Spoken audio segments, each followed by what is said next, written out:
Palestinako lurralde okupatuetan asentamentu ilegalak eraikitzen dituen organizazio judu dirudun batek Sheikh Jarrah auzoko 28 etxe palestinarrak hartzen ari da. Kalegorrian daude honezkero bi familia. Hiri zaharraren inguruan eraiki duten asentamentuen ingurubideari oztopo egitea da Sheikh Jarrahen pekatua. Hiri zaharreko edozein ate irekitzean judutarrak bakarrik ikusi nahi dituzte, dio Al-Qurte.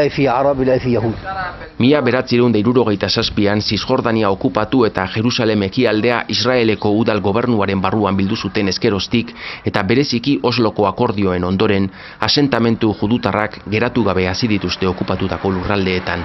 Hori baino okerrago, aldi berean Israelko estatu botereek Jerusalem handiaren barruan utzi dituzten auzo eta herri palestinarrak moztu eta aurrera biderik gabe utzi dituzte.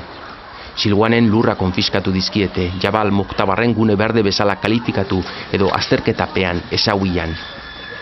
Gainera, udal zerbitzurik gabe utzi dituzte bertan irauten duten palestinarrak, belaunaldi berrientzat eraiki ere ezin dute, baimena eskatu beharra ezarri eta sistematikoki ukatzen dizkietelako eraikitzeko baimenak. Udal gobernuak 300 etxe palestinar txikitzen ditu urtero hiri santuan.